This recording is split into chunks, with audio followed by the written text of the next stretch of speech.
Do you want to develop consistent good habits like reading, going to the gym every day, learning new languages, or practicing new instruments? Or do you want to kick bad habits like eating unhealthy food, biting your nails, watching too much TV? 3 years from now, you can have what you need. You got to be careful about it. You can't have everything. You can have what would be good for you, but you have to figure out what it is, and then you have to aim at it.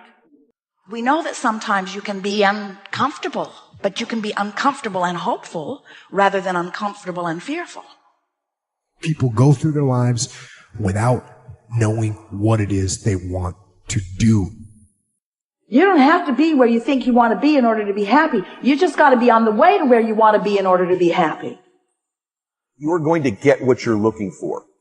So if you're looking for success, you're looking for happiness, you're looking for prospects, you're looking for recruits or clients, I'm telling you, the more you're consciously looking for those things, you're going to see them. When you're looking to win, you're looking for victory. Sit on your bed one day and ask yourself, what remarkably stupid things am I doing on a regular basis to absolutely screw up my life? And if you actually ask that question, but you have to want to know the answer, right? Because that's actually what asking the question means. It doesn't mean just mouthing the words. It means you have to decide that you want to know. So be very careful what you set your mind towards, what your outcomes are, because you're going to find them. Your mind's powerful. You're powerful. You're more powerful than you think you are. And if you could just get clear on what you're looking for, get super specific with great clarity, great specificity about what it is you want, it's sitting there for you to find if you look for it. The time is now. The time is now to express and for people to believe in themselves. The time is now for it to be okay to be great. Right there and then, you have an opportunity to steer your thoughts and your emotions in the direction that you want them to go, not in the direction that they're telling you to go. In other words, you can literally choose to seize the day, or you can let the day seize you. If you're fearful all the time, your point of attraction is very far from what you really want. If you're ornery all the time, or a lot of the time, your point of attraction is different from what you want. Your emotions are your indicator of what you're doing vibrationally. You've been listening to us long enough to sort of understand what we mean by that? Don't worry about what needs to be done.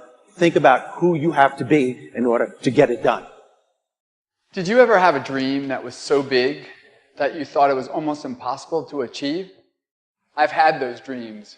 And while not every dream has become a reality, along the way I learned a powerful approach of picturing that has helped me achieve most. Since that day, I've had other dreams, other big dreams. And in each case, I would picture where I wanted to be, and I would visualize what I would be doing and who I would be doing with when I got there. As the saying goes, you can't make a basket if you never take the shot. I knew I would miss the shot sometimes, and the failure would dampen my spirit, but I would be better off for my efforts, and I would be okay. People are addicted to all kinds of things, substances, but one of the greatest addictions, or rather the greatest addiction, you never read about it in the papers, because the people who are addicted to it don't know it. It's the addiction to thinking. It's actually addictive. Can't stop thinking. It's like can't stop drinking, can't stop smoking, can't stop eating, can't stop thinking. You have the option of taking it hard or taking it easy, of making the worst of it or making the best of it, of giving it your undivided attention, of giving it very little of your attention.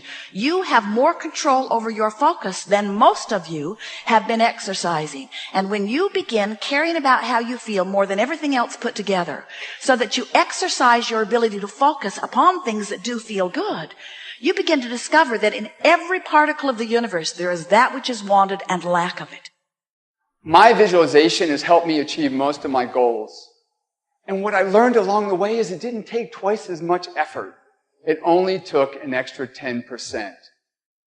When we fail, life continues as it is. We can stay in our comfort zone. Success, on the other hand, challenges us. It pushes us and it exposes us to rejection. How are we going to manage this new success? If you're not happy, you're not successful. If you're not enjoying yourself during the process of whatever it is you're trying to achieve, there's a problem. To me, the biggest disease on this planet is unhappiness. And the reason why people are unhappy is because we have a tendency to keep focusing, as I said, on what we don't have, on what's not working in our lives, instead of allowing ourselves to shift our focus and our way of thinking. People always want to be like, follow your dreams, follow your dreams, follow your dreams. My dream was always to be a rap artist, right? But I had to get a job. So I had to focus on my job. And then I made money to follow my dream. One of the main reasons that people don't get what they want is because they don't actually figure out what it is. And the probability that you're going to get what would be good for you, let's say, which would even be better than what you want, right? Because, you might be wrong about what you want easily. But maybe you could get what would really be good for you. You have the freedom to think anything you want. You were born extremely confident. You came into this world knowing how wonderful you are. So choose new thoughts to think about yourself, and choose new words to tell yourself how magnificent you are, and that you deserve all the good that life has to offer. First thing in the morning and last thing in the evening, I want you to look into your eyes and say, I love you. I really love you. Your first goal, this is what I'm suggesting, your first goal when you open up your eyes should be to focus on the things that ignite your spirit and bring you joy. I want you to focus on the things that you appreciate in your life, the things that you're grateful for. I don't care who it is or what it is. Maybe it's the person lying next to you. Maybe you're thinking of your children. Maybe you're thinking of the dog or the cat lying by the side of the bed, a particular goal that you achieved. Maybe there's an event coming up on the weekend. Maybe you're meeting with your friends for lunch. You see, folks, it doesn't matter who it is or what it is. There's always something to be grateful for, to appreciate. And what I'm asking you to do in those few moments before you crank and get into your day is to focus on these things. And why am I asking you to do this? Because an attitude of gratitude simply makes you feel good. And feeling good is the fuel that drives motivation. We've all made wrong choices, done things that we knew were not the best. It's one thing when other people do us wrong. We had a bad break. It wasn't our fault. We can have faith that God will restore. He'll pay us back. But when we bring the trouble on ourselves, when we blow it, it's easy to live in regrets, thinking that God's not going to help us. We made the mess.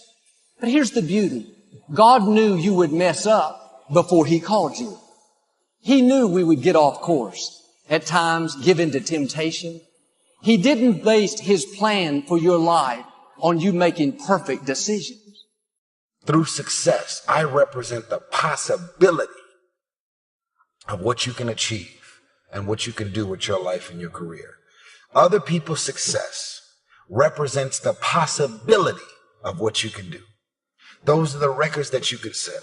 Those are the type of tours that you can do. Those are the kind of songs that you can produce and the songs that you can write.